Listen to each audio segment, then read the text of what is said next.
आज हम लोग देखेंगे प्रकाशिकी के बारे में। फिजिक्स में मेरा सबसे कमज़ोर चैप्टर यही है। प्रकाश स्पेक्ट्रम, जिसका तरंग दैर्ध्य 400 से 700 नैनोमीटर के बीच होता है, जिसमें विवग्योर सबसे कम तरंग दैर्ध्य होता है वॉयलेट का, और सबसे ज़्यादा आवृत्ति इसी का होगा। जिसका तरंग दैर्ध्य कम होगा उसकी आवृत्ति ज़्यादा होगी। सबसे ज़्यादा तरंग दैर्ध्य होता है रेड का, 620 से 750 नैनोमीटर के बीच में। अब यहाँ पे हम लोग देखेंगे वस्तु द्वारा प्रकाश स्पेक्ट्रम के अगर सही भाग अवशोषित कर लेते हैं तो काला रंग हो जाता है। अब वस्तु अगर प्रकाश स्पेक्ट्रम के सही भाग को परावर्तित कर देगा तो सफ़ेद रंग हो जाएगा, यानी कि सभी रंगों की उसमें उपस्थिति होगी। अब यहाँ पे देखते हैं, अच्छा, जो बेसिक कलर्स होता है वो होता है RGB, यानी कि लाल, हरा, नीला। इसको तीनों मिला देंगे तो श्वेत प्रकाश हो जाएगा। इसको प्राथमिक रंग कहते हैं। और अन्य रंग या द्वितीयक रंग, गौण रंग उसको कहेंगे। अब यहाँ पे देखिए इस पिरामिड को, लाल, हरा, नीला, और इसके बीच में है पीला, मैजेंटा और सियान, यानी कि लाल और हरा को मिलाइएगा तो पीला हो जाएगा, लाल और नीला को मिलाइएगा तो मैजेंटा हो जाएगा, और हरा नीला को मिलाइएगा तो सियान हो जाएगा। अब देखते हैं प्रकाश की चाल। निर्वात में 2.99 × 10⁸ मीटर प्रति सेकेंड, पानी में 2.25 × 10⁸ मीटर प्रति सेकेंड, कांच में 2 × 10⁸ मीटर प्रति सेकेंड। इसका आपका प्रकाश का चाल है। सूर्य से पृथ्वी तक प्रकाश को आने में समय लगता है 8 मिनट 20 सेकेंड, हालांकि भूगोल में 8 मिनट 16.6 सेकेंड। चंद्रमा से परावर्तित प्रकाश के पृथ्वी पर आने में समय लगेगा 1.28 सेकेंड। प्रकाश की दोहरी प्रकृति होती है। प्रकाश का कणिका सिद्धांत, इसका प्रतिपादन दकार्ते ने किया था, लेकिन इसका श्रेय न्यूटन को जाता है। तरंग गति सिद्धांत हाइगेंस का देन है। प्रकाश का क्वांटम सिद्धांत आइंस्टीन ने दिया था, जिसमें प्रकाश के कण संबंधी गुण एवं तरंग गुण का सामंजस्य है। समतल दर्पण के बारे में देखते हैं। समतल दर्पण से प्राप्त प्रतिबिंब सदैव आभासी तथा सीधा होता है। आभासी मतलब काल्पनिक। प्रतिबिंब का आकार वस्तु के आकार के बराबर होता है। प्रतिबिंब दर्पण के पीछे बनती है। काल्पनिक रहेगा तो पीछे बनेगा, और वास्तविक रहेगा तो दर्पण के आगे बनता है, और उतना ही दूरी पर बनता है जितना दूरी पर वस्तु होता है। किसी वस्तु का पूरा प्रतिबिंब देखने के लिए दर्पण की ऊंचाई वस्तु की ऊंचाई का आधी होना आवश्यक है। यदि कोई वस्तु दर्पण के सापेक्ष भी चाल से गतिमान हो तो वस्तु और प्रतिबिंब के सापेक्ष गति 2v होगी। यदि कोई वस्तु 90 डिग्री कोण पर रखे समतल दर्पण के बीच में रखी हो तो वस्तु के कुल प्रतिबिंबों की संख्या 3 होगी, और यदि दोनों दर्पण समांतर हो तो प्रतिबिंबों की संख्या अनंत हो जाएगा। यहाँ पर ध्यान से देखेंगे फिर से, 90 डिग्री पर यदि 2 समतल दर्पण रख ले तो 3 प्रतिबिंब बनेगा, और समांतर रखा है तो अनंत प्रतिबिंब बनेगा। अवतल दर्पण का यहाँ पे उपयोग देख लेते हैं। Torch, search light. टॉर्च से पहले अवतल दर्पण देखते हैं। अवतल दर्पण क्या कहता है कि छोटा का बड़ा प्रतिबिंब बनाता है, और उत्तल दर्पण बड़ा का छोटा प्रतिबिंब बनाता है। तो अवतल दर्पण का प्रयोग होता है टॉर्च, सर्च लाइट में, वाहनों के हेडलाइट में प्रकाश का शक्तिशाली समांतर किरण पुंज प्राप्त करने में। प्रकाश का शक्तिशाली समांतर किरण पुंज प्राप्त करने में। सेविंग दर्पण में, जैसे हम लोग का दाढ़ी छोटा रहता है तो बड़ा दिखाता है उसमें। दंत विशेषज्ञों यानी कि जो डेंटिस्ट है छोटा को बड़ा देखते हैं। सौर भट्ठी में सूर्य के प्रकाश को केंद्रित करने में। उत्तल दर्पण का उपयोग होता है साइड व्यू मिरर में, सड़क के अंधे मोड़ों पर, स्ट्रीट लैंप्स में, मतलब जो साइड व्यू मिरर होता है गाड़ी का, उसमें उत्तल दर्पण का ही प्रयोग होता है। स्ट्रीट लैंप में भी, और सड़क के अंधे मोड़ पर। गाड़ी के भीतर लगा रहता है। अच्छा, गाड़ी के जो भीतर जो लगा रहता है रियर व्यू मिरर, उसका समतल दर्पण की तरह व्यवहार होता है। प्रकाश के अपवर्तन के उदाहरण, जल से भरे बर्तन की पेंदी का ऊपर उठा हुआ प्रतीत होना। जल से भरे बर्तन की पेंदी का ऊपर उठा हुआ प्रतीत होना जल प्रकाश के अपवर्तन के उदाहरण है। वस्तु या मछली की आभासी गहराई वास्तविक गहराई से कम प्रतीत होना। जल से वस्तु जो रखल रहेगा वो कम प्रतीत होगा तो इसका पानी से भरे कांच में रखे नींबू को बगल से देखने पर बड़ा दिखाई देना प्रकाश के अपवर्तन की सब उदाहरण है। सूर्य का वास्तविक सूर्योदय से पहले दिखाई देना, वास्तविक सूर्यास्त के कुछ देर बाद तक दिखाई देना, सब इसी का उदाहरण है। वास्तविक सूर्यास्त एवं आभासी सूर्यास्त में 2 मिनट का अंतर होता है। वास्तविक सूर्यास्त हम लोग को लगता है कि सूर्यास्त हो गया, उसमें 2 मिनट का अंतर होता है। सूर्योदय तथा सूर्यास्त के समय सूर्य की आकृति चपटी या अंडाकार प्रतीत होना प्रकाश के अपवर्तन का ही उदाहरण है। आकाश में तारों का टिमटिमाना भी अपवर्तन का ही उदाहरण है।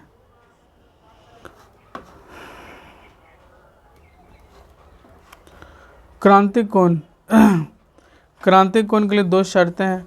प्रकाश का सघन माध्यम से विरल माध्यम में जाना। अब यहाँ देखिए, सघन माध्यम से विरल माध्यम में जाएगा तो पूरा उसको मिलेगा खाली जगह, जने मन तेने जाएगा तो क्या करेगा कि इधर मुड़ जाएगा। और दूसरा शर्त है अपवर्तन कोण का मान 90 डिग्री होना, यानी इसके साथ ये 90 डिग्री का कोण बना रहा है। पूर्ण आंतरिक परिवर्तन यानी टोटल इंटरनल रिफ्लेक्शन, प्रकाश किरण सघन माध्यम से अगर विरल माध्यम में जा रही हो और आपतन कोण का मान क्रांतिक कोण से ज़्यादा हो, आपतन कोण का मान क्रांतिक कोण से ज़्यादा हो। इसका उदाहरण है हीरे का चमकना, ऑप्टिकल फाइबर यानी कि प्रकाशिक तंतु और मृग मरीचिका, ये तीनों एग्जाम्पल है पूर्ण आंतरिक परावर्तन का। लेंस के बारे में देखते हैं। यदि लेंस को कांच के समान अपवार तरंग वाले तरल में डुबाया जाए तो लेंस समतल प्लेट की तरह व्यवहार करेगा। ध्यान दीजिए, लेंस को कांच के समान अपवर्तनांक वाले तरल में डुबाया जाए तो लेंस समतल प्लेट की तरह व्यवहार करेगा। इसकी फोकस दूरी अनंत एवं क्षमता 0 होगी। इसकी फोकस दूरी अनंत होगी और अब क्षमता कितना होगा? 0 होगा। समतल प्लेट यानी समतल प्लेट का फोकस दूरी कितना होता है? अनंत, और क्षमता कितना होता है? 0। यदि लेंस को कांच से अधिक अपवर्तन वाले तरल में डुबाया जाए,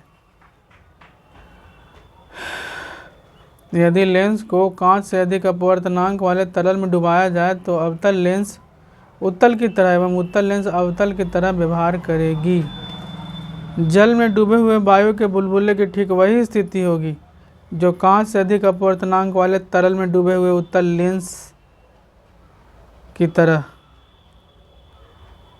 यह बुलबुला अवतल लेंस की तरह व्यवहार करेगा।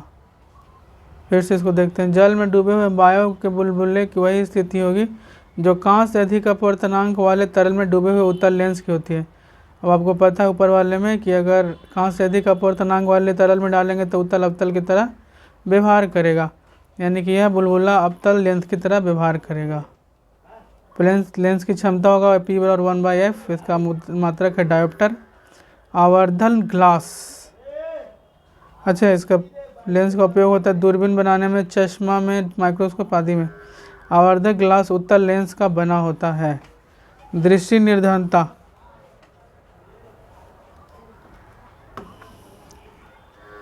यहाँ देखते हैं। दृष्टि पटल पर बने प्रतिबिंब का संवेदन 1/16 सेकंड तक होता है। इसी को दृष्टि निर्धनता कहते हैं। सिनेमा में प्रयुक्त प्रति फ्रेम जो सेकंड होता है 24 फ्रेम प्रति सेकंड होता है, यानी कि एक सेकंड में अगर 24 फ्रेम से ज़्यादा दिखाएगा तो भी आपको दिखाई नहीं पड़ेगा।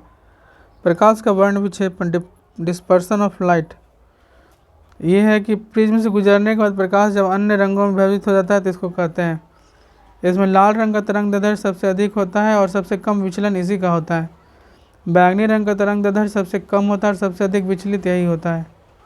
प्रकाश का व्यतिकरण देखते हैं। इंटरफेरेंस ऑफ लाइट, 2 या 2 से अधिक कला संबद्ध प्रकाश तरंगों का संचरण करते हुए किसी बिंदु पर ऊर्जा का जो पुनर्वितरण होता है उसी को प्रकाश का व्यतिकरण कहते हैं।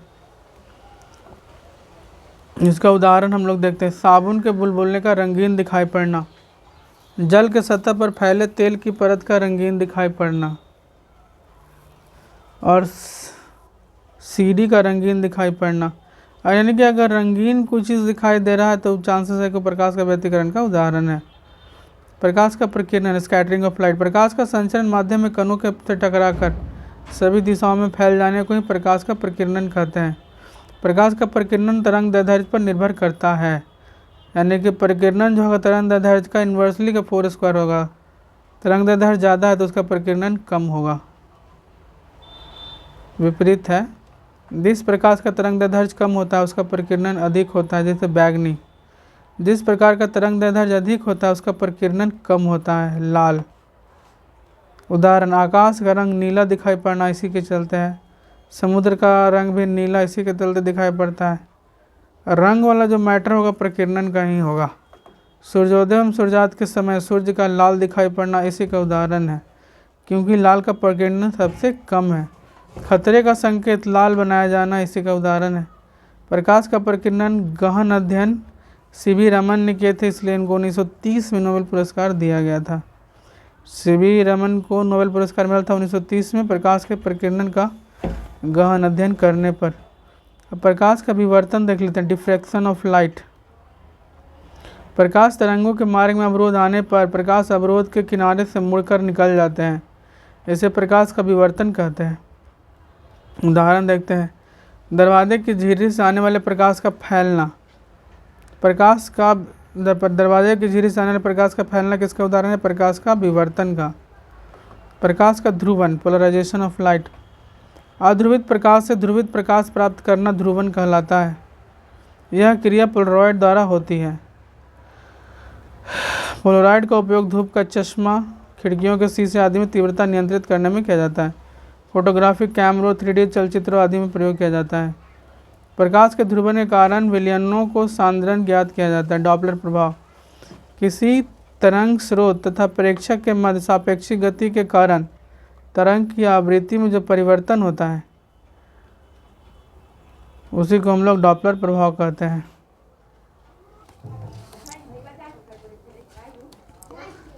जब स्रोत प्रेक्षक से दूर जाता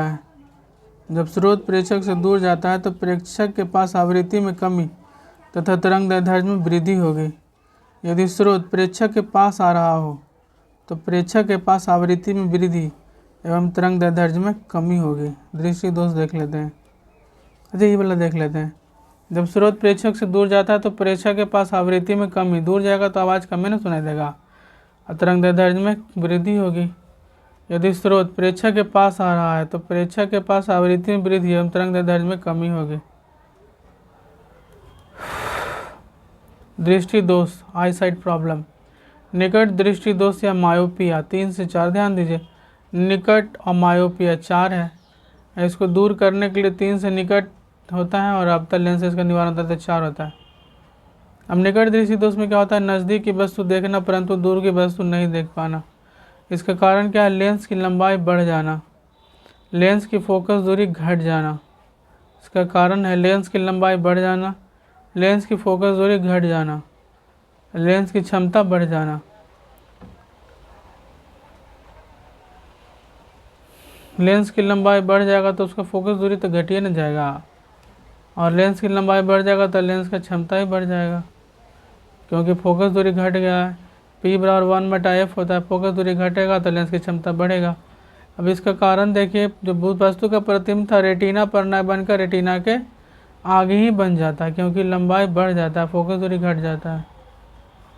और निवारण अवतल लेंस से होगा। 3 से 4 दूरदृष्टि दोष या हाइपरमेट्रोपिया, जब एक मायोपिया हो गया उत्तल के साथ दूसरा हाइपरमेट्रोपिया ही होगा। दूर की वस्तु इसमें दिखाई पड़ता है, नज़दीक की वस्तु दिखाई नहीं पड़ता। दूर मेला में दूर का दिखाई पड़ेगा, नज़दीक का दिखाई नहीं पड़ेगा। इसका कारण है लेंस की गोलाई कम होना, लेंस की फोकस दूरी बढ़ जाना। इसमें फोकस बढ़ेगा तो लेंस का क्षमता क्या होगा? घटेगा ही। और जब फोकस दूरी बढ़ गया तो वस्तु का प्रतिबिंब रेटिना पे बनना चाहिए था, लेकिन बनेगा वो पीछे। अब जहाँ देखते हैं जरा दृष्टि दोष यानी कि प्रेस बायोपिया, निकट दृष्टि दोष और दूर की दृष्टि दोष, इससे दोनों प्रभावित होते हैं जरा दृष्टि दोष से। पता ना कि जरा दृष्टि यानी जरा इधर भी और जरा उधर भी, यानी जरा निकट भी और जरा दूर भी। इसका कारण है आँख की समंजन क्षमता का घट जाना। और इसमें दोनों दृष्टि प्रभावित होता है, निकट भी और दूर भी। तो इसमें दोनों लेंस लगता है, दो फोक्सी लेंस। निवारण इसका दो फोक्सी लेंस से होता है। अब देखते हैं अबिंदुकता का दोष। तो इसमें है नेत्र लेंस के क्षितिज या ऊर्ध्वाधर वक्रता में अंतर आ जाता है। नेत्र लेंस के क्षितिज या ऊर्ध्वाधर वक्रता में अंतर आ जाता है, जिसके कारण नेत्र का क्षैतिज या ऊर्ध्वाधर, क्षैतिज मतलब जो पड़ा हुआ और खड़ा हुआ दोनों लाइन में प्रॉब्लम होता है, और इसके निवारण के लिए बेलनाकार लेंस का व्यवहार किया जाता है। वर्णांधता देखते हैं, कलर ब्लाइंडनेस। कलर ब्लाइंडनेस ग्रसित, कलर ब्लाइंडनेस से जो व्यक्ति ग्रसित होता है उसमें हरे एवं लाल रंग की पहचान में समस्या होती है। हरे एवं लाल रंग की पहचान में समस्या होती है। निवारण, इसका कोई इलाज नहीं कलर ब्लाइंडनेस का। रेटिना पर एक ही वस्तु का प्रतिबिंब बनता है। रेटिना पर एक ही वस्तु का प्रतिबिंब बनता है। रेटिना में शंकु एवं छड़ जैसी प्रकाश संवेदनशील कोशिकाएं होती हैं। रेटिना पर एक ही वस्तु का प्रतिबिंब बनता है। रेटिना पर में शंकु एवं छड़ जैसी प्रकाश संवेदनशील कोशिकाएं होती हैं।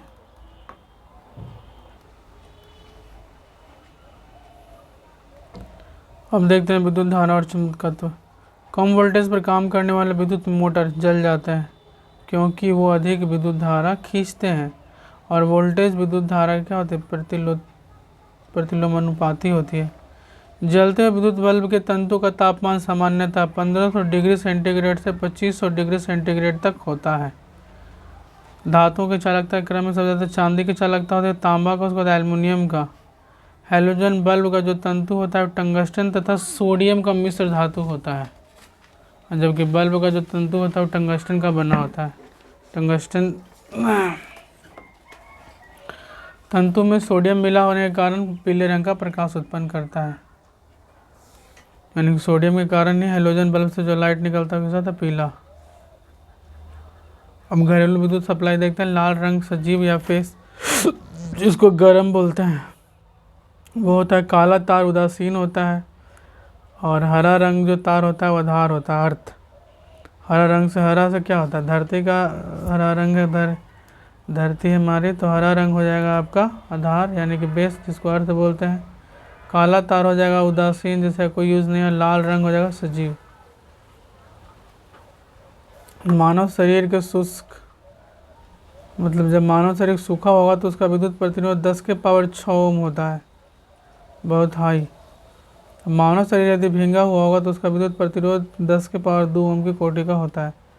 सामान्य ट्यूबलाइट में कांच की नली की भीतरी दीवारों पर फॉस्फर की परत होती है। जो सामान्य ट्यूबलाइट होता है उसमें कांच की तल्ली की भीतरी दीवारों पर फॉस्फर की परत होती है।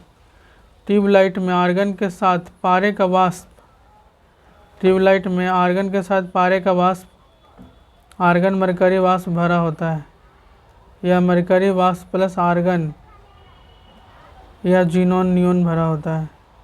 Light emitting diode LED, LED का मुख्य प्रकाश उत्पादक घटक गैलियम आर्सेनाइड होता है, ये उसमें भी है, केमिस्ट्री में भी। CFL का फुल फॉर्म होता है कॉम्पैक्ट फ्लोरेसेंट लैंप। हम सोचे थे यही सब आएगा, लेकिन साला बहुत हैवी आ गया। CFL पारा वाष्प को गुजार कर पराबैंगनी प्रकाश उत्पन्न करता है।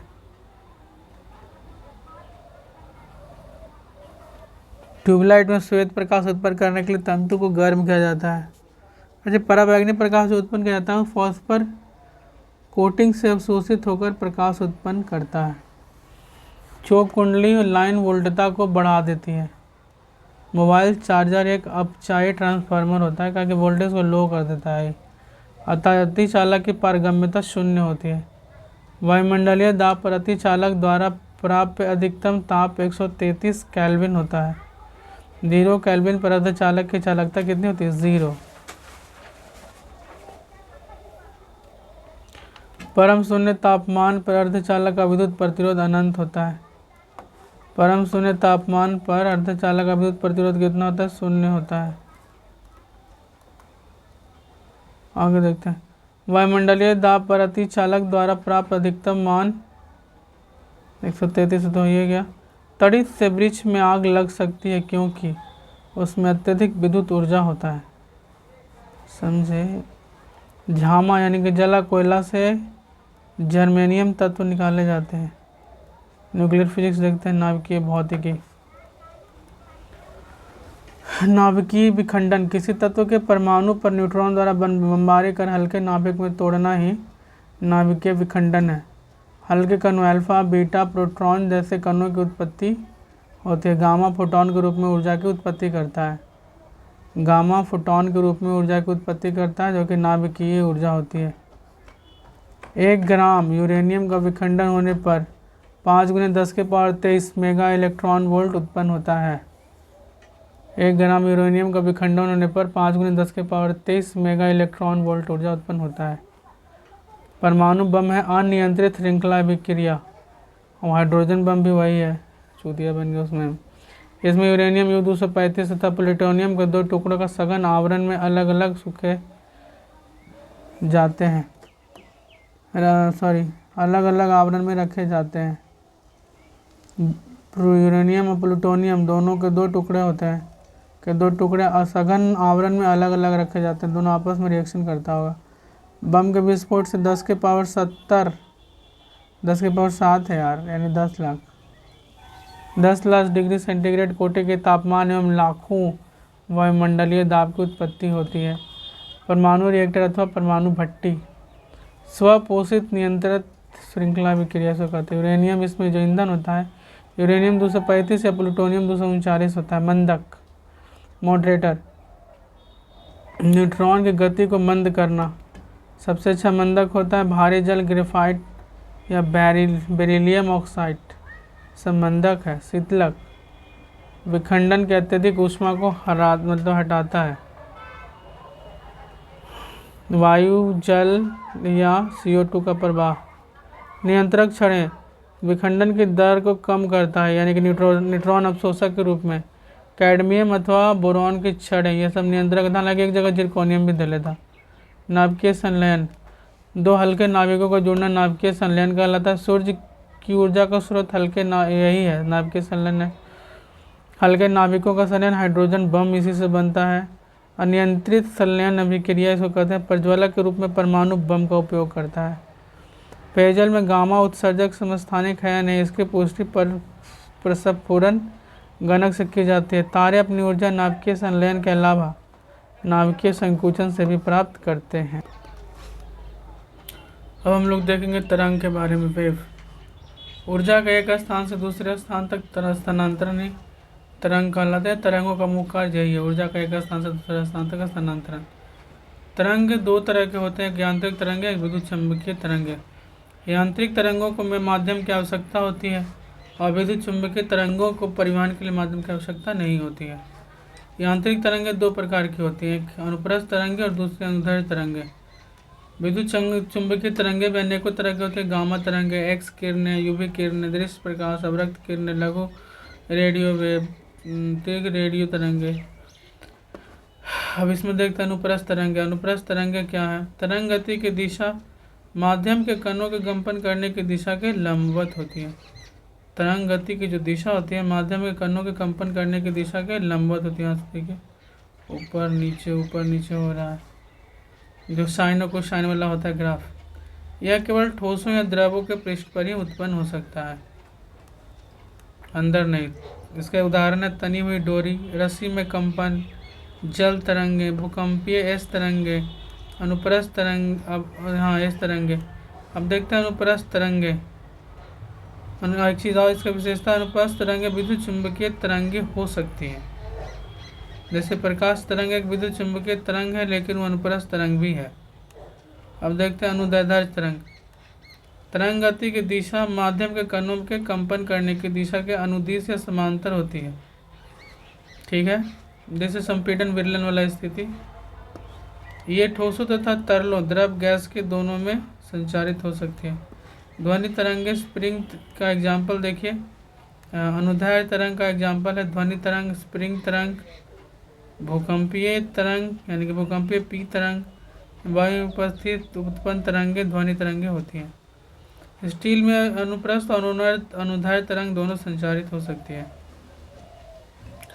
स्टील एक ठोस है जिसमें दोनों तरंगें संचारित हो सकती है। यदि जल के पृष्ठ पर अनुप्रस्थ तरंगें संचारित हो रही हैं, यदि जल के पृष्ठ पर अनुप्रस्थ तरंगें संचारित हो रही हैं, तो भीतर में अनुदैर्ध्य तरंगें भी संचालित हो सकती हैं।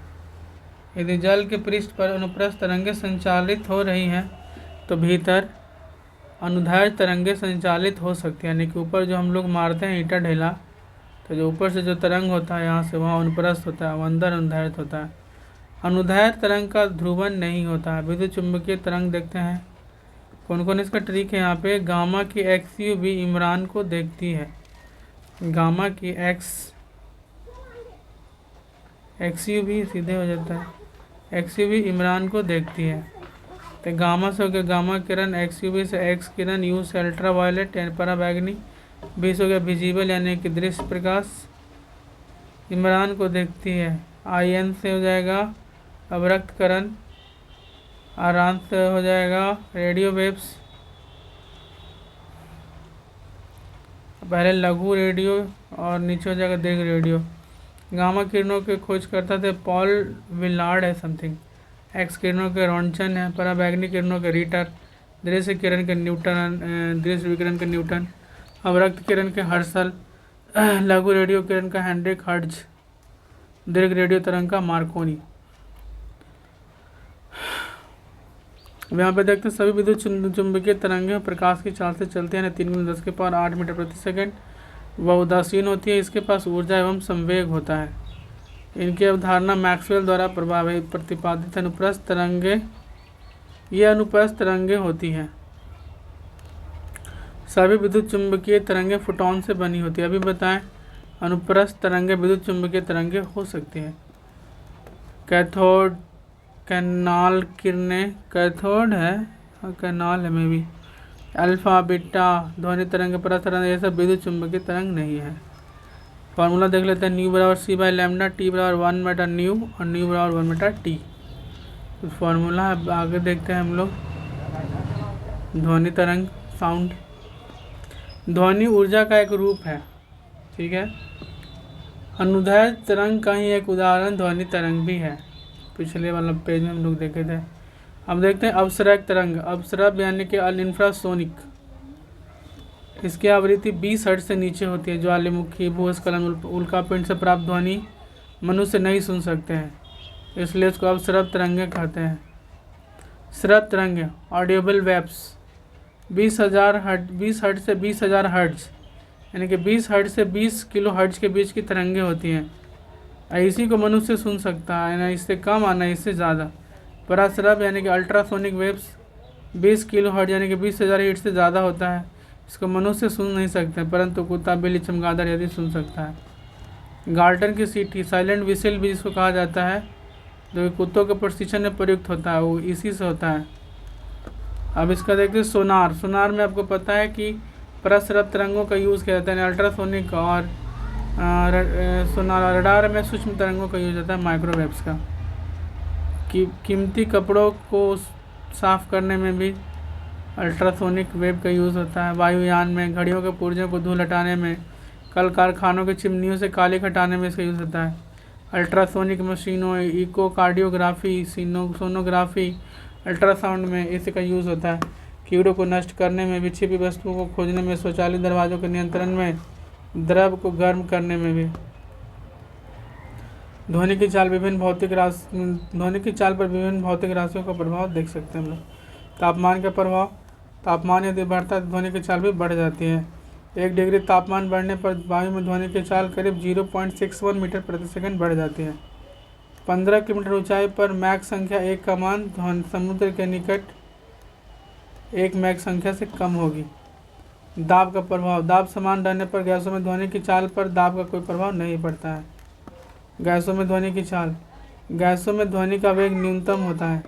हवा में ध्वनि का वेग 332 मीटर प्रति सेकंड होता है। ध्वनि की चाल गैसों के घनत्व अथवा अनुभार के वर्गमूल का व्युत्क्रमानुपाती होता है, यानी कि nu inversely proportional to √m। Hydrogen gas सबसे हल्की होती है, जिसके कारण हाइड्रोजन गैस में अन्य गैसों की तुलना में ध्वनि का वेग सबसे अधिक होता है। काहे कि उसका वजन सबसे कम होता है। आर्द्रता का प्रभाव, वायु में आर्द्रता बढ़ने पर ध्वनि का वेग बढ़ जाता है। बरसात में सीटियों की आवाज़ें दूर तक सुनाई देती हैं। माध्यम के वेग का प्रभाव, माध्यम के वेग की दिशा में ध्वनि का वेग बढ़ जाता है और विपरीत दिशा में वेग घट जाता है। ध्वनि की तीव्रता, इसका मात्रक है माइक्रोवाट प्रति मीटर स्क्वायर, यानी कि 10 की पावर -6 जूल प्रति सेकंड मीटर स्क्वायर। सामान्य मात्रक इसका बेल है, जिसके 10वें भाग को डेसीबेल कहते हैं, सो डेसी 1/10 ही होता है। साधारण बातचीत का जो रेंज होता है वो 30 से 40 डेसीबल होता है। जोर से बतियाइएगा तो आप 50 से 60 डेसीबल तक बतियाइएगा।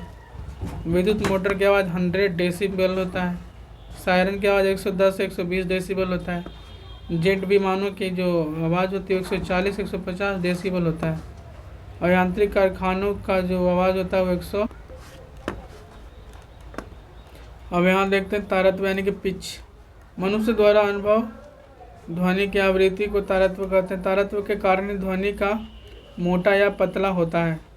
बच्चों या महिलाओं का तारत्व अधिक होता है, जिसके कारण उनकी आवाज़ पतली होती है, और पुरुषों का तारत्व कम होता है, जिसके कारण उनकी आवाज़ क्या होती है, मोटी होती है। प्रतिध्वनि इको। मनुष्य में ध्वनि की संवेदना 0.1 सेकेंड तक होती है। प्रतिध्वनि सुनने हेतु परावर्तक सतह की न्यूनतम दूरी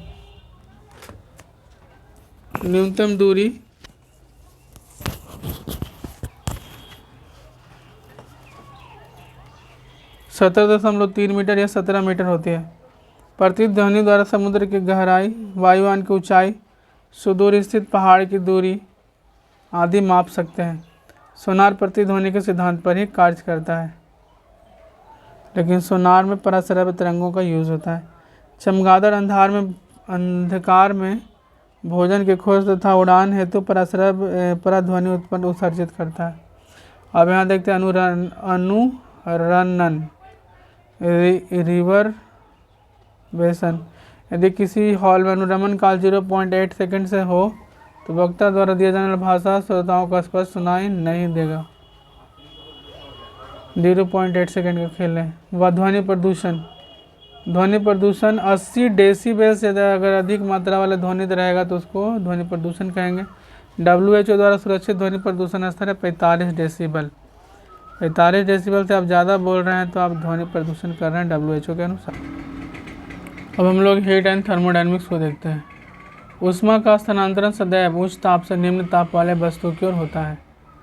अति ठंडे प्रदेशों में तापमान के लिए अल्कोहल तापमापी का प्रयोग किया जाता है, क्योंकि एथिल अल्कोहल का जो हिमांक है वो -114 डिग्री सेंटीग्रेड होता है। अत्यंत उच्च तापमान पर मापन के लिए नाइट्रोजन गैस का प्रयोग किया जाता है। -200 डिग्री सेंटीग्रेड से नीचे के तापमान हेतु हीलियम गैस का उपयोग किया जाता है। देखते हैं सीबेक प्रभाव क्या है। जब दो भिन्न धातुओं के दोनों संधियों को भिन्न भिन्न ताप पर रखते हैं तो परिपथ में विद्युत वाहक बल उत्पन्न होता है और विद्युत धारा प्रवाहित होने लगती है। इसे ताप विद्युत धारा कहते हैं तथा प्रभाव को सीबेक प्रभाव कहते हैं। तापमापी संबंध C/100 बराबर K - 273/100 बराबर 1 - 32/80 180 या C/100 बराबर F - 32/180 और K - 273/100। -40 डिग्री सेंटीग्रेड एक ऐसा तापमान है जहाँ डिग्री सेंटीग्रेड और फ़ारेनहाइट का पाठ्यांक एक ही होता है। मतलब ऐसा टेम्परेचर है जहाँ डिग्री सेंटीग्रेड और फ़ारेनहाइट का जो वैल्यू है वो सेम ही होता है। कहाँ? -40 डिग्री सेंटीग्रेड पर। मानव शरीर का तापमान 36.9 डिग्री सेंटीग्रेड या 98.6 डिग्री फ़ारेनहाइट होता है या 310 kelvin. 36.9 degree centigrade 98.3 degree Fahrenheit या 310 केल्विन होता है। परम शून्य तापमान 0 केल्विन यानी कि -273.15 डिग्री सेंटीग्रेड को परम शून्य तापमान कहेंगे। अगर कांच के बोतल में कॉर्क फंस जाता है तो गर्म करने पर कांच का प्रसार होता है, जिसके कारण कॉर्क है वो निकल जाता है। कांच के बोतलों से धातु के ढक्कनों को निकालने के लिए इन्हें हल्के गर्म पानी में रखा जाता है। कांच के बोतलों से धातु के ढक्कनों को निकालने के लिए इनके हल्के गर्म पानी में रखा जाता है तो आसानी से निकल जाते हैं। धातु का ऊष्मा प्रसार वस्तु को गर्म करने पर आयतन बढ़ता है, वस्तु को गर्म करने पर आयतन बढ़ता है और घनत्व क्या होता है, घटता होता है। तापमान कम होने पर पदार्थ संकुचित होगा, तापमान कम होने पर पदार्थ संकुचित होगा और घनत्व घटेगा, बढ़ेगा। सुझाव देखते हैं। यहाँ पे हम लोग नहीं देखें कि कांच के बोतलों से धातु के ढक्कनों को निकालने के लिए हल्के गर्म पानी में रखा जाता है तो वे आसानी से निकल जाते हैं, क्योंकि धातु का जो ऊष्मा प्रसार वो कांच से ज़्यादा होता है। जल का कुछ विशेष गुण देखते हैं। जल का जो आयतन होता है न्यूनतम 4 डिग्री सेंटीग्रेड पर होता है, और जल का जो घनत्व अधिकतम 4 डिग्री सेंटीग्रेड पर होता है, क्योंकि आयतन कम होगा तो घनत्व ज़्यादा ही होता है। 3.98 डिग्री सेंटीग्रेड एक्चुअल होता है, इसको 4 कहा जाता है, लेकिन 3.98 डिग्री सेंटीग्रेड होता है। बर्फ़ का आयतन जल से ज़्यादा होता है, बर्फ़ का जो आयतन है वो जल से ज़्यादा होता है, ठोस रहता है। बर्फ़ का जो घनत्व है वो जल से कम होता है, बर्फ़ का घनत्व जल से कम होता है। अशुद्धि मिलाने पर हिमांक एवं द्रव्यमांक, अशुद्धि मिलाने पर हिमांक एवं द्रव्यमांक दोनों कम हो जाता है। अशुद्धि अगर मिलाएंगे तो हिमांक एवं द्रव्यमान कम हो जाएगा। Elevation depression in freezing point. वाष्पीकरण, गीले कपड़ों को सुखाने पर वाष्पीकरण होता है। स्प्रे या इत्र के बोतल खुला रहने पर वाष्पीकरण होता है, जिसके कारण बोतल ठंडा रहता है। कूलर में जो हवा होती है वाष्पीकरण के कारण ठंडा रहती है। मिट्टी के घड़े या सुराही में रखा पानी सामान्य से ठंडा वाष्पीकरण के कारण ही होता है। पसीना निकलकर शरीर का ठंडा हो जाता है वाष्पीकरण के कारण। अधिक आर्द्रता रहने पर वाष्पीकरण धीरे होता है। अधिक दाब के कारण भी वाष्पीकरण घटता है। अधिक तापमान, वायु की तेज गति एवं द्रव के अधिक खुली सतह के क्षेत्रफल के कारण तेज वाष्पीकरण होता है। जल की विशिष्ट ऊष्माधारिता 4186 जूल प्रति केजी प्रति केल्विन होती है, या 4.186 जूल प्रति ग्राम प्रति केल्विन। एक कैलोरी में 4.186 जूल प्रति ग्राम प्रति केल्विन होता है। चालन, उच्च तापमान में स्थित कण अपने संपर्क में रखे निम्न ताप वाले कणों को प्रदान करते हैं, उसको चालन कहते हैं। इसमें कण अपना स्थान नहीं छोड़ता है। ठोसों में जो ऊष्मा स्थानांतरण का ही एकमात्र विधि है। बर्तन में ऊष्मा को समान वितरण करने के लिए पेंदी को तांबा से पॉलिश किया जाता है। कंक्रीट के ऊष्मा का अच्छा चालक होने के कारण छतें गर्मी में अधिक गर्म हो जाती हैं। शीत ऋतु में मोटे कंबल की अपेक्षा 2 पतले कंबल लेना ज़्यादा बेहतर होता है, क्योंकि बीच वाली हवा ऊष्मा का कुचालक होती है। संवहन क्या है? कन्वेक्शन। पदार्थ कण एक स्थान से दूसरे स्थान तक गति कर ऊष्मा स्थानांतरित करते हैं। ये क्रिया द्रव और गैस में ज़्यादा होती है, उसी में होता ही है। रेफ्रिजरेटर में फ्रीजर का ऊपर होना ताकि नीचे से ऊपर आने वाली गर्म हवा ठंडी हो जाए। पृथ्वी का वायुमंडल संवहन विधि द्वारा ही गर्म होता है। तो पृथ्वी का वायुमंडल किसके द्वारा गर्म होता है? संवहन विधि द्वारा, विकिरण द्वारा नहीं होता है। ताकि नीचे से गर्म जो वायु होता है ऊपर उठता है और फिर ठंडा वायु आता है कहाँ से? समुद्र से, जिसको समीर कहते हैं। रात में उसका उल्टा होता है, समुद्र गर्म रहता है तो धरती ठंडा हो जाता है, तो उसका पानी ऊपर उठता है, इधर से हवा ऊपर उठता है, पृथ्वी से जाता है, तो यह स्थल समीर हो जाता है। मोटर कारों के रेडिएटर सिद्धांत संवहन सिद्धांत पर कार्य करता है। विकिरण, ऊष्मा स्थानांतरण के लिए माध्यम की आवश्यकता नहीं होती है। विकिरण में ऊष्मा स्थानांतरण के लिए माध्यम की आवश्यकता नहीं, जैसे विद्युत चुम्बकीय तरंगों द्वारा इसको किया जा सकता है। सूर्य की ऊष्मा का पृथ्वी तक स्थानांतरण विकिरण के द्वारा ही होता है। थर्मस को ऊष्मारोधी बनाने के लिए सतत चमकदार बनाया जाता है। थर्मस को ऊष्मारोधी बनाने के लिए सतत चमकदार बनाया जाता है। जूतों को पॉलिश करके चमकदार बनाया जाता है ताकि ऊष्मा का परावर्तन नहीं हो। बादल वाले आसमान साफ आसमान वाले रात से अधिक गर्म होते हैं, क्योंकि पृथ्वी द्वारा उत्सर्जित विकिरण अंतरिक्ष में नहीं जा पाती। कृष्ण पिंड, आपतित संपूर्ण विकिरण को अवशोषित करने वाले पिंड को कृष्ण पिंड कहते हैं। किरचॉफ का नियम, अच्छा अवशोषक या अच्छा उत्सर्जक होता है। किरचॉफ का नियम कहता था बुरा उत्सर्जक बुरा अवशोषक होगा। रेत ऊष्मा का अच्छा अवशोषक एवं उत्सर्जक है, क्योंकि जल्दी गर्म और जल्दी ठंडा हो जाता है। अंधेरे में समान ताप में रखे काली तथा सफ़ेद वस्तुओं में से काली वस्तु अधिक चमकेगी। गर्मियों में हल्के रंग के कपड़े एवं सर्दियों में गहरे रंग के कपड़े पहनने चाहिए। क्यों? आपको पता है क्योंकि हल्का रंग का जो कपड़ा होता है लाइट को ज़्यादा रिफ्लेक्ट करेगा, गहरा शोषित कर लेगा, जैसे गर्मी ज़्यादा लगेगा। किसी वस्तु के इकाई क्षेत्रफल से उत्सर्जित विकिरण ऊर्जा की दर वस्तु के ताप के चतुर्थ घात के समानुपाती होती है।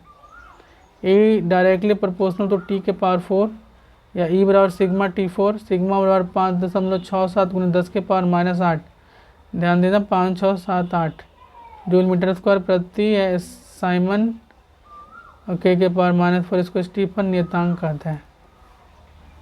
न्यूटन का शीतलन नियम किसी वस्तु के ठंडे होने की दर वस्तु के ताप और परिवेश के ताप के अंतर के समानुपाती होता है।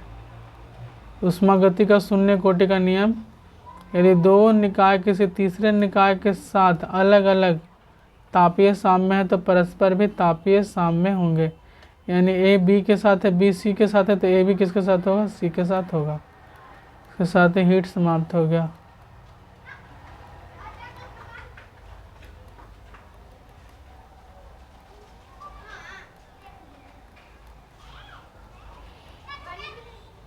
अब देखते हैं पहला पेज।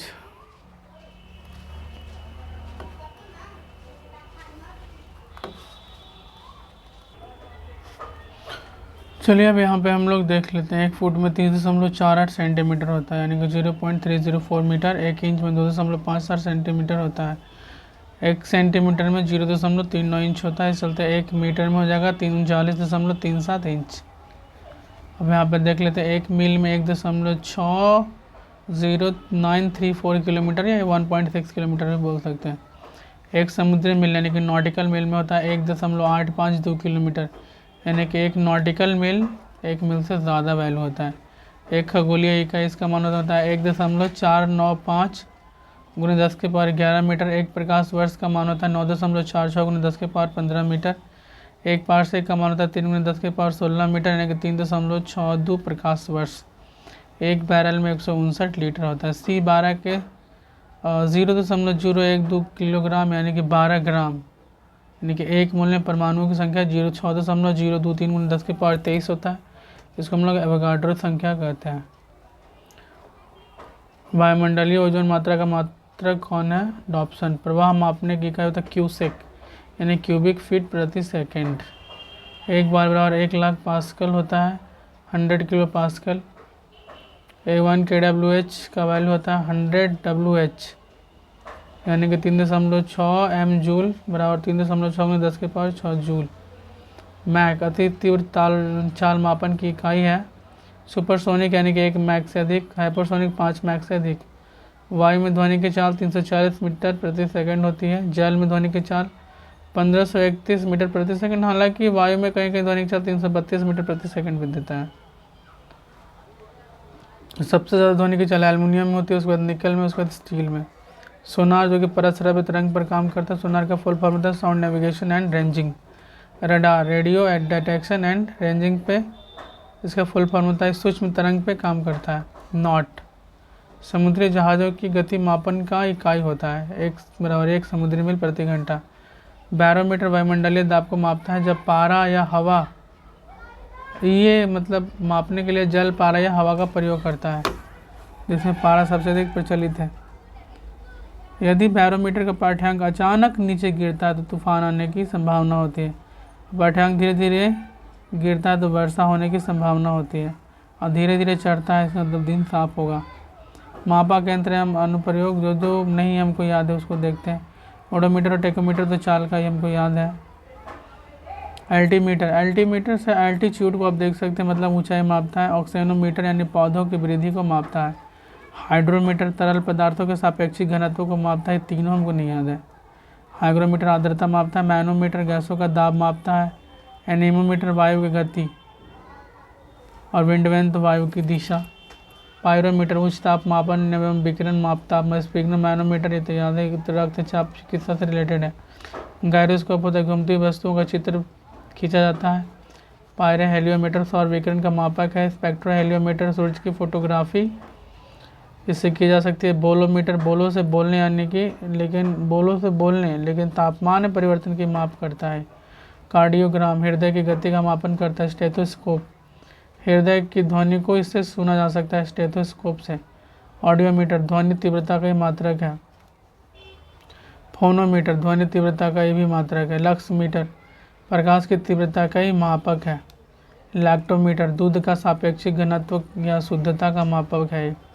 कैरोटोमीटर सोने की शुद्धता, फैथोमीटर गहराई, काइमोग्राफ शरीर की क्रियाओं को ग्राफ द्वारा निरूपित करता है। अब हम लोग के पास यांत्रिकी यानी कि मैकेनिक्स, न्यूटन का प्रथम नियम जिसको जड़त्व का नियम भी कहते हैं। चलते हुए बस या ट्रेन से उतरते समय साथ में दौड़ना उसी दिशा में इसका एग्जाम्पल है। चलती गाड़ी का अचानक ब्रेक लगने पर गाड़ी में बैठे व्यक्ति का आगे झुक जाना, ये भी वही है। एकाएक चलने पर पीछे की ओर झुकना। तेजी से चलती हुई गाड़ी के मुड़ने पर उसमें बैठा हुआ व्यक्ति के मुड़ने की दिशा के विपरीत दिशा में झुक जाती है। यूपीएससी में आया था। पेड़ की शाखाओं को जोर से हिलाने पर फल का टूटकर गिर जाना। पत्थर को पैर से मारने पर चोट लगना। एक्चुअली जो न्यूटन का प्रथम नियम है वो होता है कि कोई वस्तु जिस अवस्था में उसी अवस्था में रहना चाहता है, ये न्यूटन का प्रथम नियम है। न्यूटन का द्वितीय नियम होता है मास और मास इनटू एक्सेलरेशन, इससे आता है। तो इसका एग्जांपल देखते हैं। क्रिकेट के खेल में रक्षक को गेंद पकड़कर हाथ को पीछे खींचना संवेग संरक्षण का सिद्धांत पर एक्चुअली आधारित है। गाड़ियों में लगने वाले झटकों से बचने के लिए स्प्रिंग तथा शॉक एब्जॉर्बर लगाया जाना। गतिशील हल्की और भारी गेंदों में से हल्की गेंदों को कैच करना अत्यधिक आसान होता है। न्यूटन का तृतीय नियम बंदूक से गोली छोड़ने पर व्यक्ति को पीछे की ओर झटका लगना। तीव्र गैसीय निकास के कारण रॉकेट को प्राप्त गति इसी से है। नाव को जल में चलाने के लिए चप्पू से जल को पीछे की ढकेलना। मानव को भार का अनुभव न्यूटन का तृतीय नियम का उदाहरण है। संवेग संरक्षण का सिद्धांत, रॉकेट का उड़ना, ठीक है। व्यक्ति के नाव से कूदने पर नाव का पीछे खिसकना। व्यक्ति के नाव से कूदने पर नाव का पीछे खिसकना किसका उदाहरण है? संवेग संरक्षण का उदाहरण है। अभिकेंद्रीय बल के अंदर की ओर, अभिकेंद्रीय बल के मतलब अभिकेंद्रीय बल अंदर की ओर लगता है। अब भी से भीतरे, भीतर की ओर एगो ट्रिक है, पिटाबे तो भीतरे जेबे, तो मतलब अभिकेंद्रीय का अंग्रेजी पीटल सेंट्रीपिटल होता है, तो पिटाबे तो भीतरे जेबे, पीटे से पीटल हो गया, उसे हो गया। अब इसका एग्जाम्पल देख लेते हैं। कार के मुड़ने के लिए आवश्यक बल जो होता है अभिकेंद्रीय बल प्रदान करता है। ग्रहों के सूर्य के परिक्रमण के लिए आवश्यक बल भी यही प्रदान करता है। नाभिक के चारों ओर घूमने के लिए इलेक्ट्रॉन को आवश्यक बल भी यही प्रदान करता है। आकाश में उड़ता हुआ जहाज भी वृत्ताकार पथ में मुड़ने के लिए तिरछा होकर अभिकेंद्रीय बल प्राप्त करता है। अपकेंद्रीय बल यानी बाहर की ओर, अप बाहर। दूध से मक्खन निकालने की मशीन अपकेंद्रीय बल से रहती है। वॉशिंग मशीन भी इसी से। बल आघूर्ण देखते हैं। एक ड्राइवर द्वारा पेच को आसानी से घुमा देना बल आघूर्ण का उदाहरण है। रेंच द्वारा नट बेल्ट को आसानी से घुमाया जाना, हैंड पंप के हत्थे को लंबा करना भी इसका उदाहरण है। जड़त्वाघूर्ण देखते रस्सी पर कर्तव्य दिखाने वाले नट द्वारा लंबी लाठी का प्रयोग। गुरुत्व प्रभाव, वायु की उपस्थिति में भारी पिंड पहले पहुंचेगा, अगर कोई उपस्थित नहीं हो तो दोनों समान समय पहुंचेगा। आदर्श परिस्थिति से वस्तु एक साथ नीचे आएंगे। बॉल पेन गुरुत्वीय बल के सिद्धांत पर ही कार्य करता है, जो हम लोग लिखते हैं बॉल पेन से। अधिक श्यानता वाली गाड़ी स्याही गुरुत्वीय बल के कारण स्याही बॉल से होते हुए कागज पर आ जाती है। चक्कर लगा रहे अंतरिक्ष यान से किसी वस्तु को छोड़ने पर वह अंतरिक्ष यान के साथ उसी गति से गतिमान रहेगा, क्योंकि अंतरिक्ष में गुरुत्वाकर्षण नहीं होता है। पैराशूट और पत्थर एक साथ फेंकने पर पैराशूट धीरे धीरे गिरता है, क्योंकि उसका पृष्ठ क्षेत्रफल ज़्यादा होता है। चंद्रमा पर वस्तु का भार पृथ्वी के भार का 1/6 होता है, क्योंकि गुरुत्वीय त्वरण पृथ्वी का 1/6 होता है, लेकिन द्रव्यमान समान रहता है। W बराबर चूँकि mg होता है। पृथ्वी तल पर g का मान भूमध्य रेखा पर सबसे कम और ध्रुव पर सबसे अधिक होता है। यदि पृथ्वी अपने अक्ष पर घूमना बंद कर दे, ध्रुवों के अतिरिक्त प्रत्येक स्थान पर g का मान बढ़ जाएगा, मतलब ध्रुवों पर सेम रहेगा, कोई परिवर्तन नहीं हो जाएगा। यदि पृथ्वी अपने अक्ष पर और अधिक तेज़ी से घूमना शुरू कर दे तो g का मान क्या हो जाएगा? घट जाएगा। पृथ्वी यदि वर्तमान से 17 गुना अधिक तेज़ी से घूमे तो भूमध्य पर रखे वस्तु का मान 0 प्रतीत होगा। गुरुत्व अभाव के कारण व्यक्ति अंतरिक्ष में खड़ा नहीं हो सकता है, तो हमको पता है। लिफ्ट में किसी वस्तु का आभासी भार, यदि लिफ्ट a त्वरण से ऊपर जाएगी तो वस्तु का आभासी भार वास्तविक भार से अधिक प्रतीत होगा, क्योंकि W डैश बराबर m × g + a। यदि लिफ्ट a त्वरण से नीचे जाएगी तो वस्तु का आभासी भार वस्तु के वास्तविक भार से कम प्रतीत होगा, जैसे W डैश बराबर m इंटू जी माइनस ए। और एक समान वेग से ऊपर नीचे जाएगा तो वस्तु का आभासी भार वास्तविक भार के समान होगा। और लिफ्ट की डोरी टूट जाए तो वस्तु मुक्त त्वरण में गति करे तो आभासी भार शून्य प्रतीत होगा। नीचे उतरते समय यदि लिफ्ट जी से अधिक त्वरण से गति करे तो व्यक्ति लिफ्ट की छत से टकरा जाएगा। उपग्रह दो तरह के होते हैं, भू तुल्यकालिक जियो स्टेशनरी उपलब्ध जो कि 35,786 35,000 यानी 704 मुसलमान का पवित्र है, याद रखिएगा। इसका आवर्तकाल 24 घंटा होता है। भूतुल्यकालिक पृथ्वी के साथ साथ गति करता है। ध्रुवीय उपग्रह ध्रुवों के चारों ओर ही रहता है, इसको पोलर सैटेलाइट कहते हैं। 500 से 800 किलोमीटर की ऊंचाई पर रहता है। इसका आवर्तकाल 100 मिनट होता है। अब देखते हैं लोलक या पेंडुलम। ये होता है T बराबर 2.2√L/g, इसका फॉर्मूला होता है। पेंडुलम का आवर्तकाल गर्मी में बढ़ जाता है और शीतकाल में कम हो जाता है, जिसके कारण पेंडुलम गर्मी में सुस्त एवं शीतकाल में तीव्र हो जाती है।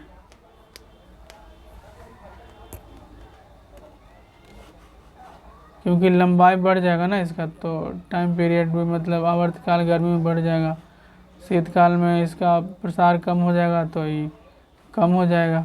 गर्मी में सुस्त हो चूँकि बड़ा हो जाएगा तो सुस्त हो जाएगा, शीतकाल में फिर झूला पर बैठी यदि लड़की खड़ी हो जाए तो झूले का आवर्तकाल घट जाएगा और झूला तेज़ी से दोलन करेगा। यदि लोलक को भूमध्य रेखा से ध्रुवों की ओर लाया जाए यदि लोलक को भूमध्य रेखा से ध्रुवों की ओर लाया जाए तो जी के मान में परिवर्तन के कारण उसका आवर्तकाल भूमध्य रेखा पर अधिकतम एवं ध्रुवों पर न्यूनतम होगा, क्योंकि भूमध्य रेखा पर जी का मान सबसे कम और ध्रुवों पर सबसे ज़्यादा होता है। ठीक है, तो इसका विपरीत होगा। यहाँ पे जी कम होगा तो टी ज़्यादा होगा, जी ज़्यादा होगा तो टी कम होगा। ऊर्जा का रूपांतरण विद्युत बल्ब में विद्युत ऊर्जा से प्रकाश एवं ऊष्मा में होता है। विद्युत सेल में रासायनिक ऊर्जा से विद्युत ऊर्जा में, डायनेमो में यांत्रिक ऊर्जा से विद्युत ऊर्जा में, टरबाइन में स्थितिज ऊर्जा से विद्युत ऊर्जा में, मोटर में विद्युत ऊर्जा से यांत्रिक ऊर्जा में, इंजन में ऊष्मा से यांत्रिक ऊर्जा में, परमाणु विद्युत गृह में नाभिकीय ऊर्जा से ऊष्मा ऊर्जा में से यांत्रिक ऊर्जा विद्युत ऊर्जा में, स्पीकर्स में विद्युत ऊर्जा से ध्वनि ऊर्जा में, ट्रांसमीटर विद्युत ऊर्जा से विद्युत चुंबकीय ऊर्जा में।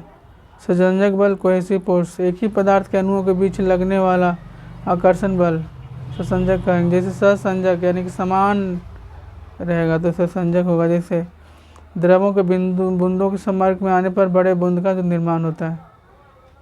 जल से भीगी प्लेट दो प्लेटों का आपस में चिपकना या शीत वेल्डिंग सहसंयोजक बल का उदाहरण है। एक ही जैसा रहेगा सहसंयोजक, अलग अलग रहेगा तो असंयोजक।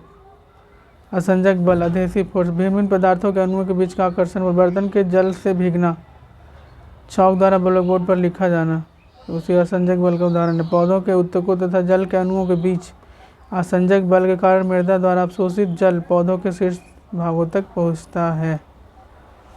पृष्ठ तनाव बाह्य पृष्ठों का क्षेत्रफल कम से कम रखने की प्रवृत्ति को पृष्ठ तनाव कहते हैं। द्रव का ताप बढ़ने पर पृष्ठ तनाव कम हो जाता है। साबुन अथवा डिटर्जेंट जल में मिला देने पर जल का पृष्ठ तनाव कम हो जाता है, सफाई में वृद्धि हो जाती है। घोल को थोड़ा गर्म करने पर पृष्ठ तनाव और कम हो जाता है, जिससे सफाई में वृद्धि हो जाती है। पतली सुई पृष्ठ तनाव के कारण पानी में तैरते रहती है। पतली सुई पृष्ठ तनाव के कारण पानी में तैरते रहती है।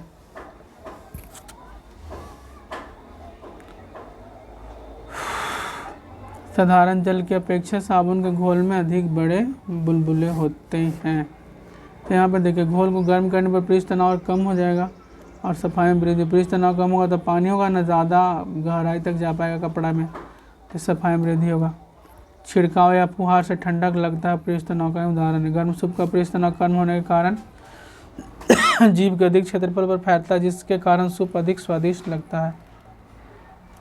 शेविंग ब्रश के बाल पानी से बाहर आने पर आपस में चिपक जाते हैं, पृष्ठ तनाव के कारण है। मच्छरों के लार्वा का पानी में केरोसिन डालने पर डूब जाना पृष्ठ तनाव के कारण है, क्योंकि वे श्वसन नहीं ले पाते हैं। पारे की छोटी बूंदें पृष्ठ तनाव के कारण गोलाकार होती हैं। वर्षा की बूंदें पृष्ठ तनाव के कारण गोलाकार होती हैं।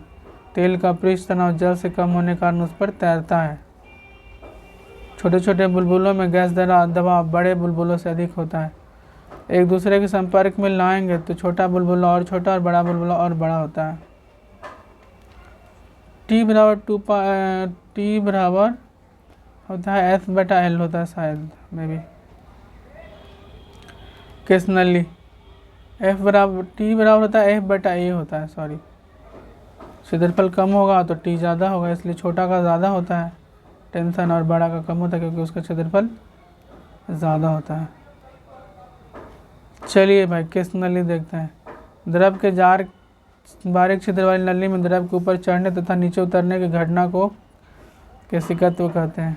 अब ज़्यादा नहीं है। जो द्रव कांच को भिगोते हैं वह कांच की किस नली में ऊपर चढ़ते हैं, जैसे जल। जो द्रव कांच को नहीं भिगोते कांच नली किस नली में नीचे उतरता है, एक्चुअली पारा। अब यहाँ पे क्या होता है कि इस तरह से जो होता है तो जैसे यहाँ पे देखिएगा तो ऊपर रहता है इसका, तो वो पानी का रहेगा, लेकिन यहाँ पे एक नीचे की ओर जो रहेगा ना वो पारा का रहता है। उसी के बारे में बात किया है। किस नली में द्रव को ऊपर या नीचे चढ़ना पृष्ठ तनाव के कारण होता है। लालटेन में मिट्टी के तल का चढ़ना, मोमबत्ती पिघला मोम केशिकत्व का उदाहरण नहीं था। जल से भरी बाल्टी में तौलिए का एक सिरा डाल देने पर पूरा तौलिया भीग जाना। किसान द्वारा खेत की जुताई करते हैं ताकि खेत की किस नलियाँ टूट जाती हैं। नींब वाले पेन की नोक का बीच में चीर दिया जाना, इसी का उदाहरण है। पौधे की जड़ों द्वारा मृदा से जल अवशोषित करना केशिकत्व का उदाहरण है। उत्प्लवन, जिस वस्तु का घनत्व द्रव से कम होता है वह द्रव में तैरेगा, अधिक होने पर वह डूब जाएगा। हाइड्रोजन भरित गुब्बारे वायुमंडल में ऊपर उठता जाता है क्योंकि उसका औसत घनत्व वायु से कम होता है। उत्प्लवन के कारण आर्किमिडीज का सिद्धांत किसको कहते हैं। बर्फ का घनत्व जल का 9/10 होता है, तो बर्फ का 1/10 भाग जल से बाहर रहता है। देखिए इसको 1 से घटा देंगे तो उतना ही आएगा। लेकिन समुद्री जल का घनत्व अधिक होने के कारण आइसबर्ग का 1/9 भाग बाहर रहता है, क्योंकि समुद्री जल का घनत्व ज़्यादा होता है नॉर्मल जल से। दाब, सुई की नोक का क्षेत्रफल नाखून से बहुत कम होता है, तो सुई से गुब्बारा फोड़ना आसान होता है। अच्छा, समुद्री जल पर वायुमंडलीय दाब कितना होता है? 1.013 × 10⁵ पास्कल होता है। वायुमंडलीय दाब 1 वर्ग सेंटीमीटर अनुप्रस्थ काट वाले पारे के 76 सेंटीमीटर लंबे कॉलम के भार के बराबर होता है। समुद्र तल से ऊंचाई पर जाने पर वायुमंडलीय दाब घटने लगता है। एग्जाम्पल, वायुयान में बैठे यात्री के फाउंटेन पेन की स्याही बाहर आ जाती है। पास्कल का नियम। Hydraulic brake, hydraulic lift, hydraulic press होता है। जितना हाइड्रोलिक वाला उसे पास्कल का नियम ही काम करता है। सभी द्रवों का क्वथनांक दाब बढ़ने पर बढ़ जाता है। एक वायुमंडलीय दाब 1 वर्ग सेंटीमीटर अनुप्रस्थ काट वाले पारे के 76 सेंटीमीटर लंबे कॉलम के भार के बराबर होता है। समुद्र तल से ऊंचाई बढ़ जाने पर वायुमंडलीय दाब घटने लगता है। इस चलते वायुयान में बैठे यात्री के फाउंटेन पेन की स्याही बाहर आ जाती है। पास्कल में hydraulic brake, hydraulic lift, hydraulic press. सभी द्रवों का क्वथनांक दाब बढ़ने पर बढ़ जाता है। गर्म करने पर जिन पदार्थों का आयतन बढ़ता है दाब बढ़ाने पर गलनांक बढ़ता है, जैसे मोम या घी। गर्म करने पर जिन पदार्थों का आयतन घटता है दाब बढ़ाने पर गलनांक भी घटता है, जैसे बर्फ। स्थिर द्रव परिस्थिति किसी बिंदु परिस्थिति किसी समान होता है। किसी बिंदु पर दाब प्रत्येक दिशा में समान होता है। श्यानता, विस्कोसिटी देखते हैं। द्रव या गैस के दो क्रमागत परतों के बीच उनकी आपेक्षिक गति का विरोध करने वाला आकर्षण बल या संसंजक बलों के कारण होता है। आदर्श तरल की श्यानता 0 होती है। द्रवों की श्यानता गैसों से अधिक होती है। ताप बढ़ने पर द्रवों की श्यानता घटती है परंतु गैसों की श्यानता बढ़ती है। श्यानता गुणांक का डेका पॉइज़ली या पास्कल सेकंड द्वारा मापा जाता है। प्रदर्शन है एटा। यह आयत आदर्श तरल की श्यानता 0 होती है। बीपीएससी में द्रवों की श्यानता गैसों से अधिक होती है और ठोसों में श्यानता नहीं होती है। चलिए आगे देखते हैं। बर्नौली का सिद्धांत, जब कोई द्रव धारा रेखीय गति करता है तो दाब प्रति इकाई की गतिज ऊर्जा Pv²/2 तथा प्रति इकाई आयतन गुरुत्वीय स्थितिज ऊर्जा ρgh का योग अचर रहता है। तेजी से चलती हुई गाड़ी के समीप प्लेटफॉर्म पर खड़े व्यक्ति का अन्य वस्तुओं का गाड़ी की तरफ खींचा जाना इसी का एग्जाम्पल है। कहता है खींच ले तो कहाँ खींच ले तो पता नहीं। बर्नौली की थ्योरी से हवाई जहाज के ऊपर उठना इसी से संभव है। या फिर जो हेलीकॉप्टर उठता है ऊपर की ओर। आंधी में टीन की छत का उड़ जाना, आंधी में टीन की छत का उड़ जाना बर्नौली के सिद्धांत से ही संभव है। कुछ महत्वपूर्ण शक्तियाँ देखते हैं। एच ऊंचाई पर जी डैश बराबर जी इंटू 1-2h/r, यानी कि ऊंचाई पर जी का मान घटेगा। गहराई पर जी डैश बराबर जी इंटू 1-g/r, ये भी घटेगा। ओमेगा यदि कोणीय वेग होगा तो जी डैश बराबर G minus omega square into r into cos square lambda, मतलब घटेगा ही। कक्षीय वेग होता है v ऑर्बिटल v बराबर √gr। अब फ्लाइंग वेग होता है v बराबर √2gr, वो होता है √gr और ये होता है √2gr, यानी कि कक्षीय वेग से ज़्यादा पलायन वेग होता है। पृथ्वी का जो कक्षीय वेग है वो 7.92 किलोमीटर प्रति सेकंड है और पृथ्वी का जो पलायन वेग है 11.2 किलोमीटर प्रति सेकंड है। इसमें रिलेशन है v बराबर √2 जी का फॉर्मूला होता है gm/r²। पृथ्वी की सतह के निकट गति कर रहे उपग्रह का समय अंतराल 84.4 मीटर होगा। तो फिजिक्स में यहीं तक।